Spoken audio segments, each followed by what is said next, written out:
What's up? Everybody moving over here. 궁금했습니다. 전 그냥 궁금했을 뿐입니다. 한 달에 푸시업 10,000개를 하면 어떻게 될까? 그래서 유튜브 영상 수도 없이 찾아봤지만 답을 찾을 수는 없었어요. 이유는 저 같은 일반인이 아니라 굉장히 몸이 좋은 사람들이 나와서 운동을 한다거나 혹은 이 사람이 정말 푸시업만 했는지 아니면 식단 조절을 같이 했는지 그런 정보가 전혀 없다거나 혹은 사진을 before and after 사진만 보여줘서 그 중간에 몸 변화가 어떻게 변했는지를 알 수 없다거나 왜냐면 before after 사진은 힘을 주고 안 주고 펌핑이 되고 안 되고 차이가 굉장히 크거든요. 예를 들면 이런 거죠. 보세요.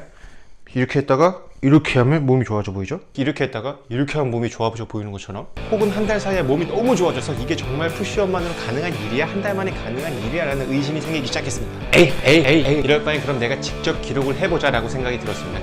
그래서 저같이 꾸준히는 아니지만 가끔씩 운동을 하는 일반인이 별도의 식단 조절은 전혀 하지 않고 가끔 새벽까지 술도 먹고 기름진 거 엄청 먹고 안 먹을 땐 또 안 먹고 하는 일상적인 식단을 그대로 유지한 채로 하루에 푸시업 333개씩 한 달에 10,000개를 했을 경우에 정면의 정자세와 알통자세 그리고 측면 그리고 후면의 정자세와 알통자세를 매일 같은 포즈로 추적해서 찍어봤습니다. 서론이 기네요. 일단 한 달간의 몸 변화 등부터 보시죠.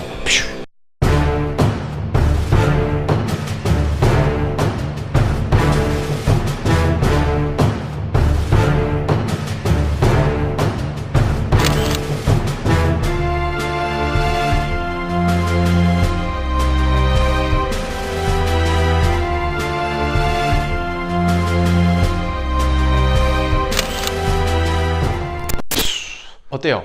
좀 변화가 있었나요? 정면과 측면, 후면 중에 가장 변화가 있었던 곳은 바로 지금 보신 후면입니다. 큰 차이는 아니지만 그 어깨의 선과 활배 쪽과 그리고 등의 골격을 보시면 어느 정도는 차이가 있었다고 생각이 됩니다. 푸시업은 동작이 정말 쉽고 실내 실외 공간의 제약이 전혀 없고 온몸의 근육을 사용하는 운동이기 때문에 우리가 일상생활에서 가장 쉽게 접할 수 있는 운동이고 그래서 가장 많은 사람이 하는 운동이기도 합니다. 근데 중요한 건 저를 포함한 대부분의 사람들이 푸시업의 개수를 푸시업의 퀄리티보다 더 높게 생각을 한다는 걸 알게 됐습니다. 자, 일단 푸시업의 정자세에 대해서 알아보겠습니다. 우선 푸시업은 팔과 어깨, 가슴뿐만이 아니라 복근과 엉덩이 그리고 허벅지까지 같이 힘을 줘서 자극이 들어가는 운동입니다. 그래서 온몸의 힘의 균형을 맞추기 위해서는 등과 엉덩이가 수평이 돼야 되는데요. 이렇게 엉덩이를 너무 높게 들거나 이렇게 엉덩이를 너무 낮게 드는 경우에는 운동 효과가 반감될 수 있습니다. 그러니까 등과 엉덩이를 일직선을 시키고 이렇게 그대로 내려갔다가 이렇게 올라와야 합니다. 자, 두 번째는 팔의 넓이에 따라서 좁게 잡을 경우에는 이 어깨와 팔에 그리고 넓게 잡을수록 가슴에 더 큰 자극이 오게 되는데요. 여기서 반드시 기억해야 될 것은 바로 팔꿈치입니다. 팔꿈치를 이렇게 해서 이 바깥쪽으로 팔꿈치가 이렇게 바깥쪽으로 빠지게 될 경우에 부상의 위험이 있기 때문에 이렇게 잡고 이렇게 돌려서 일자로 푸시업을 진행해 주셔야지 부상의 위협이 없습니다. 실제로 저의 경우에는 제가 하루에 333개를 해야 되는데 이틀 동안 못해서 하루에 1000개 한 적이 있거든요. 아침부터 저녁까지 1000개를 한 적이 있는데 그때 한 500개가 넘어가니까 제 자세가 불량해서 어깨에 통증이 오기 시작했고 어깨를 안쪽으로 이렇게 닫고 11자로 했더니 통증이 줄어들었어요. 확실히 제가 경험해 보니까 부상의 위험이라는 게 어떤 건지 알겠더라고요. 그러니까 이 어깨가 넓거나 좁거나에 상관없이 이렇게 11자로 내려오셔야 됩니다. 이렇게 내려오시면 어깨에 굉장히 무리가 많이 가고요. 마찬가지 이렇게 넓게 잡을 때도 이렇게 하시면 어깨에 무리가 많이 가기 때문에 최대한 11자로 이렇게 최대한 11자로 내려오셔야 됩니다.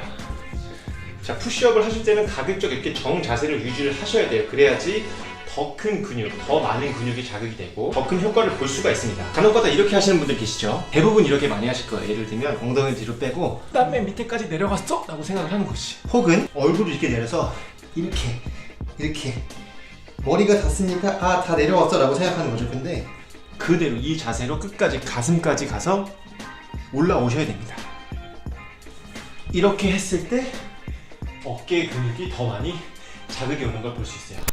자, 이렇게 푸시업 정자세에 대해서 알아봤는데요. 물론 우리 모두가 알고 있습니다. 정자세로 운동을 하는 것이 가장 몸에 효과적이고 부상의 위험도 적다. 그렇지만 만약에 여러분이 하루에 100개씩 하겠다고 다짐을 했어요. 근데 정자세로 하려다 보니 100개를 도저히 못할 상황이다. 그럴 때는 어떻게 하냐면 최초에는 내가 할 수 있을 만큼은 정자세로 하세요. 예컨대 내가 50개까지는 정자세로 할 수 있을 것 같아. 그렇다면 최대한까지는 정자세로 해보고 그 다음부터는 야매로라도 개수를 채우시는 걸 추천드릴게요. 왜냐하면 사람이 목표를 설정해놓고 이걸 달성하는 데에 대한 성취감 그리고 그 그 성취감을 바로 다음으로 나아갈 수 있는 힘이 되기도 하거든요. 그 대신 오늘 내가 30개를 정자세로 하고 70개를 야매로 했으면 그 다음 날에는 40개, 50개 이렇게 정자세 개수를 늘려나가면 될 것 같아요. 저 같은 경우에도 하루 333개를 했을 때 처음에는 절반도 정자세로 못했어요. 근데 나중에 그렇게 하다가 보니까 마지막에는 정자세로 전부 다 할 수 있게 되었습니다. 자, 이번엔 몸 정면을 한번 보겠습니다.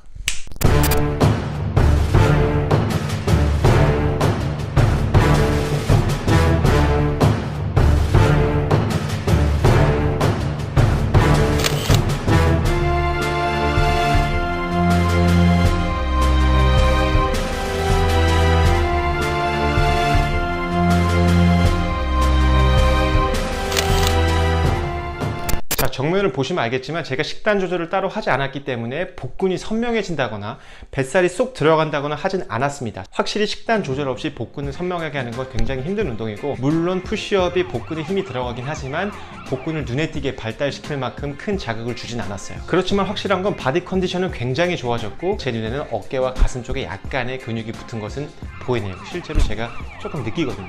이렇게 푸시업을 해가면서 가장 눈에 띄는 제 신체의 변화는 푸시업을 정자세로 할 수 있게 됐다는 거예요.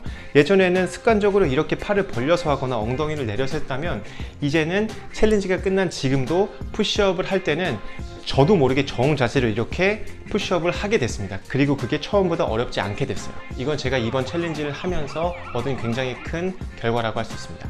자, 그럼 마지막으로 측면을 보겠습니다.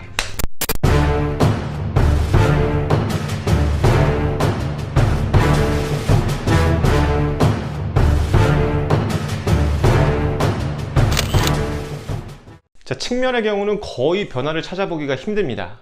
측면에서 차이가 있기 위해서는 복근이나 어깨 이곳에 굉장히 큰 변화가 있어야 되는데 그렇게까지 변화가 오진 않았고요. 제가 배를 내미느냐 안 내미느냐, 혹은 힘을 주느냐 안 주느냐에 따라서 바뀐 정도의 차이밖에 없었던 것 같습니다. 자, 이렇게 해서 하루에 333개씩 한 달에 10,000개의 푸시업을 했을 때 내 몸의 변화가 어떻게 될지 매일 단위로 한번 알아봤습니다. 어때요? 도움이 되셨나요? 제가 운동을 하면서 느낀 건 이 333개라는 숫자를 매일 반복적으로 한다는 것이 제 몸에 굉장히 무리가 간다는 거였어요. 좋은 운동은 아니었다는 거죠. 근육이 크기 위해서는 근육에 자극을 주고 그 자극으로 인해서 근육이 이제 재생할 시간이 필요한데 이걸 매일매일 하다 보니까 근육이 재생할 시간이 없었고, 운동으로 인한 피로가 풀리기 전에 다시 또 운동을 하니까 피로가 또 쌓이고 그 다음날 피로가 또 쌓이고 이렇게 피로가 계속 풀리지 않고 이어졌다는 것 또한 쉽지 않았습니다. 그래서 저 또한 이렇게 매일매일 운동하는 건 사람들한테 추천하지 않아요. 근데 정말 중요한 건 제가 푸시업 10,000개를 하겠다라고 마음을 먹은 이유는 정말 내가 가장 정석적으로 최고의 컨디션으로 몸을 한번 만들어 보겠어 가 아니었어요. 저의 목표는 내가 정말 한 번도 해보지 않은 푸시업 10,000개라는 거에 한번 도전을 해보자. 바로 이 도전이 제 목표의 포커싱이었어요. 그리고 이 도전에 큰 무게를 둔 덕에 한 달에 푸시업 10,000개라는 목표를 이룰 수가 있었죠. 아마 여러분도 각자 운동에 목표가 있을 겁니다. 헐크처럼 몸을 키운다든지 아니면 이소룡처럼 쫙 갈라진 몸매를 만들고 싶어서, 혹은 그냥 일상적인 건강 유지나 다이어트, 그리고 어떤 사람은 재활치료를 위한 목적 등 각각 자기만의 운동 목적이 있을 겁니다. 여기서 가장 중요한 건 목표를 세우고 그 목표를 달성해가는 재미를 조금씩 느끼면서 즐겁게 운동하는 것 같아요.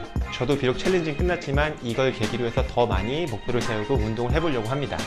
자, 제가 준비한 영상은 여기까지고요. 여러분들도 각자의 목표에 맞는 계획을 세우고 그 계획을 조금씩 달성하시면서 건강한 삶을 사시길 바라겠습니다. 그러면 다음에 또 봐요. 안녕.